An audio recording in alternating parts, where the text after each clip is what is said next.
So, good morning, Michael. Happy Tuesday. Good to see you. The Tuesday right before Christmas. In case somebody hasn't done their Christmas shopping, you have just a few days to enjoy the hectic hustle and bustle of the season. So, get out there, get your wife a nice present.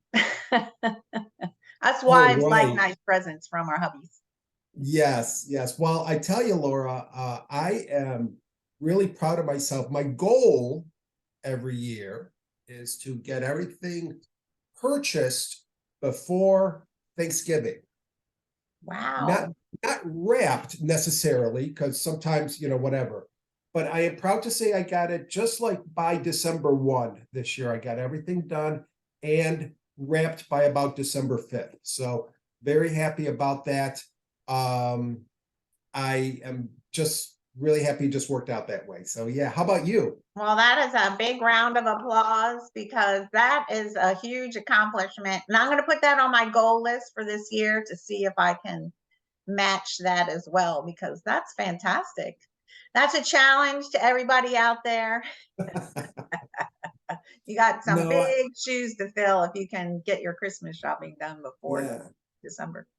And it's really weird, Laura, because the last gift that finally arrived was that big diamond necklace, tennis, not a necklace, but a tennis bracelet that I got for you, Laura. It just took That's a little while for the awesome. gemologist to put it all Yeah, there together. you go. Now we're talking. Uh, Now we're yeah. absolutely talking.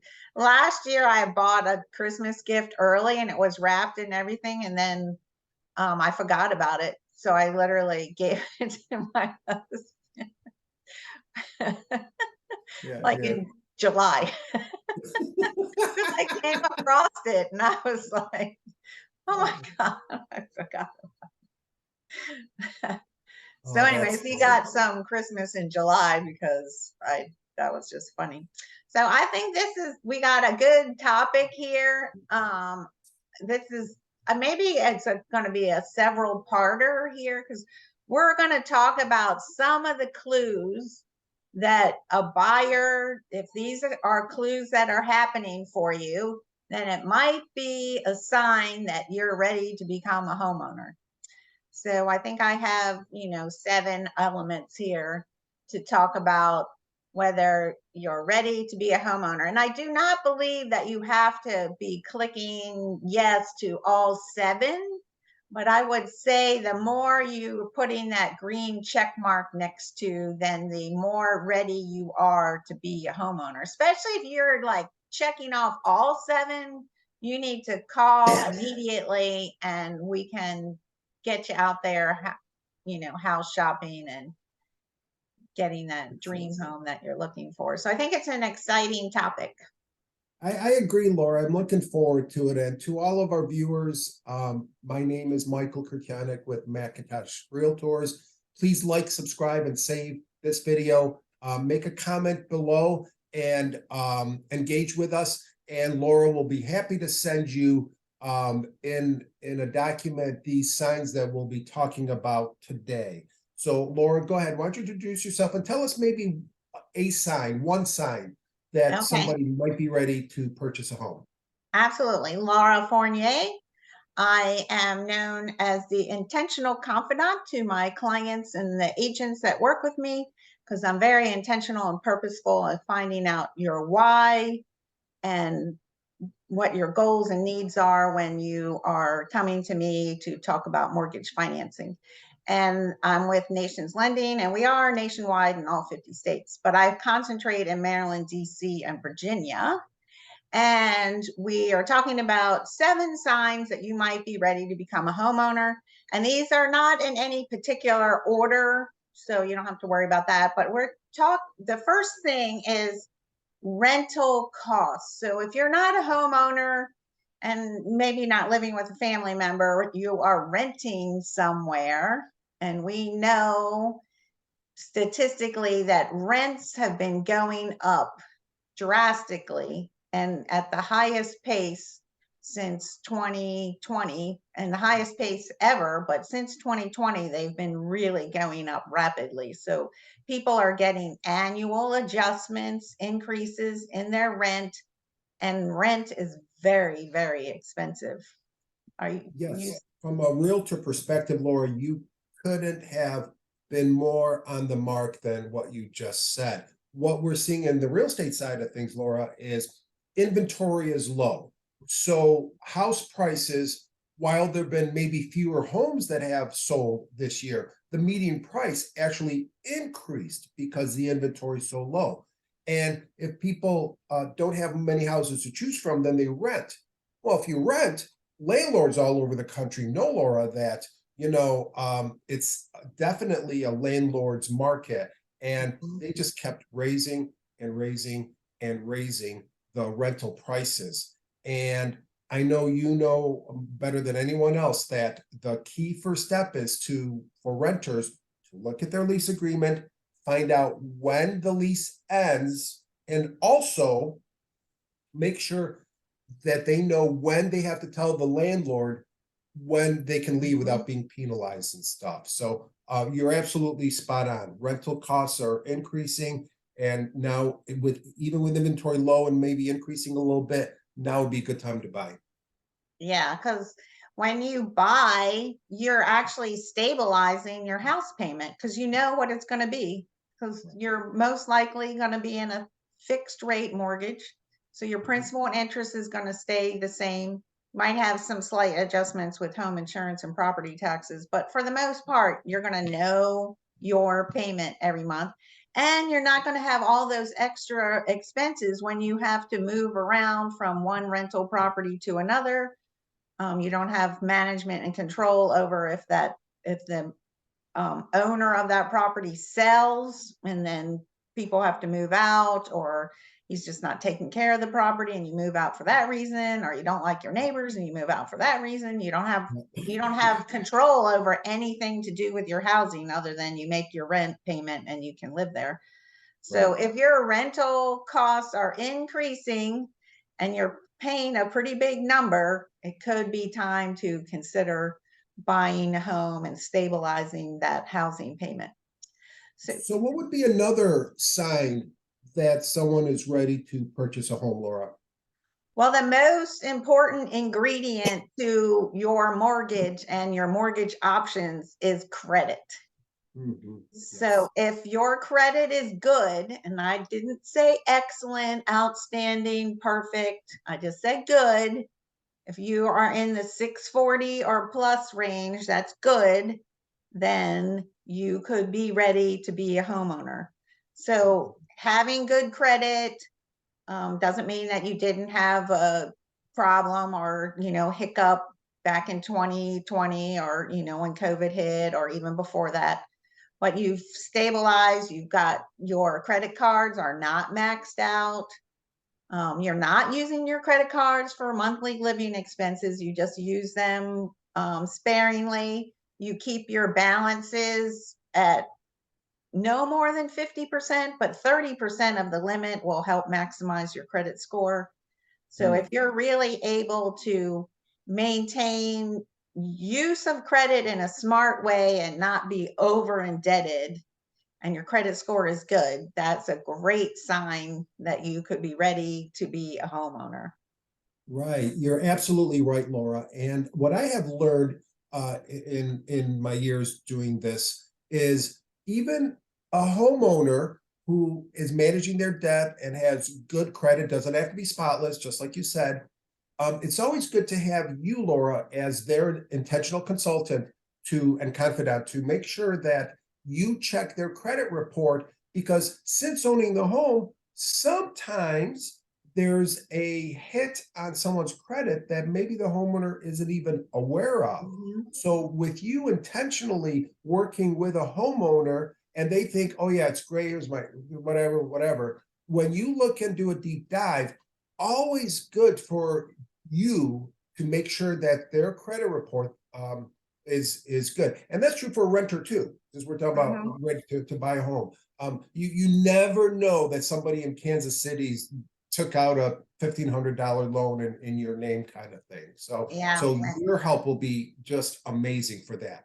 Yeah, and for people that are homeowners, they might want to be considering buying up, moving up, maybe. And that's one of the other things that you want to know about, like major life changes are another reason to become a homeowner. Maybe your family is growing, you're a young couple and you just got married. Um, Sadly, maybe a divorce situation, maybe you're have a new job and you have to get transferred, or you want to live closer to your job, you might be moving cities. These major life changes are a good reason to be a homeowner or consider it. But you also want to, in that same vein of major life changes, you want to make sure that you have stability. So you kind of want to know how long you're going to be in a house. Because if you say you're in the military and you're only assigned here for 2 years, maybe you don't want to buy. Maybe that's a good reason to be a renter.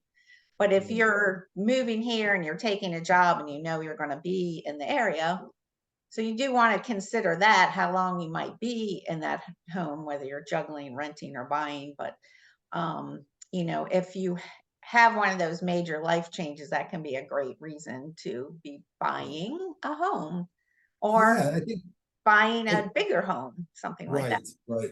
I think that's a good point. And sometimes homeowners um, will have a job relocation as the cause of their major life change. And with the job relocation, Laura, I do have a question for you that I've never really asked a lender before. So bear with me. So when I work with a seller, Mhm. and excuse me, when I work with a buyer and they're relocating into Maryland and I'm helping them out, and their job is taking care of their moving expenses and maybe even short-term housing, as I help them find a home of choice because of the job relo. Does the fact that the employer pay for the moving costs and maybe even the short-term rental, does that help a buyer's power to purchase a home, or that's not a factor in a buyer's ability to buy a home? I've had several buyers that are in that like a relocation type package. And sometimes their employer actually helps them with the closing costs and stuff for the purchase of the new home. So we just have to get the documentation from the employer's program to show that it is an employee benefit. And yeah, that can be helpful to them because sometimes then you can get points paid for so we can permanently buy down their interest rate. And that's really important in today's market. So yes, that can be helpful. It doesn't help them like qualify. They have to do that on their income and their debts, but it can be an assist to paying for the costs of getting a loan. Right. No, I appreciate that distinction that you made, Laura, that while it might not help their ability to buy a bigger home or a better interest rate, it does allow a buyer, Laura, to if the employer is willing to pay for closing costs and stuff, it will allow the buyer to not have to dip into their savings Hmm. or other pot of money that they might have in order to purchase, right? Yeah. Yeah. So it can be a big benefit. And then we just verify it through their human resources person. And, it's pretty straightforward. But yeah, that can be a huge benefit if they have that from their company transferring them in. So but you definitely want to like assess or help them assess. That's what I would do about if they're moving here, is it a temporary move so it makes sense to buy? Or is it, I mean, a temporary move, then they probably would be renting. But if it's a permanent move, then they would probably be better off buying. So sorry, I Yeah, said that a little bit backwards, caught myself. it's all good, but having the savings, I would think, is also important to an important maybe sign to show that someone's ready to buy a house, right? And you hit the nail on the head because that is another one is having savings. Like Is somebody able to put aside money every month in a consistent fashion to put towards down payment, closing costs? Maybe you don't have all of it, but the fact that you can save money consistently every month and not dip back into it is a good sign that you're ready to be a homeowner, because you have down payment, you have closing costs, you have escrow accounts. These are all expenses to purchasing a home. And even if you are a first time home buyer and you have 3% down payment, you probably need a total of about 7 to 8% of the sales price total between down payment, closing costs, and escrow accounts. In today's market, you can probably get a little bit of seller help, but you also want to be able to have that savings, because you're buying a mechanical instrument, a house. It has mechanical systems, and things break, things need repaired, things need maintenance, things need replaced. So you don't want to be on your last pennies and be a homeowner, because if that hot water heater goes, you got to call the plumber and get that replaced, and it's probably $1,500 these days. Yeah, you're right, Laura. There's only so much a realtor and a home inspector during the buying process can help predict what might happen. We just had I fired up the wood stove right before Thanksgiving, Laura, and when the next day when I scooped out the ashes, there were pieces of brick and metal in it. And I'm like, oh my goodness, what's going on here? So I, of course, stopped firing up the wood stove. And just last week, we had to get a new one installed because it was unsafe. And you just don't know these things, right? And so you're right. Having enough in your savings, save up and try to accumulate as much savings as possible is good. And I think you're right. Having the savings really helps, because it might give you that extra little zhuzh to beat out a competitor in buying that same home.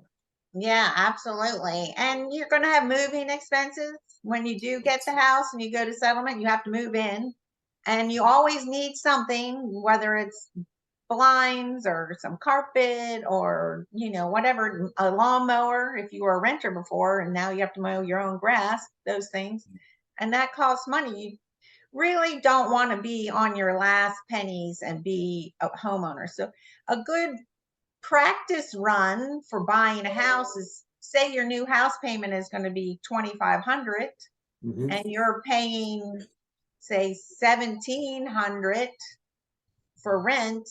You're going to want to practice making that 2,500 by being able to put that 800 to $1,000 a month away Yes. in practice for being that homeowner.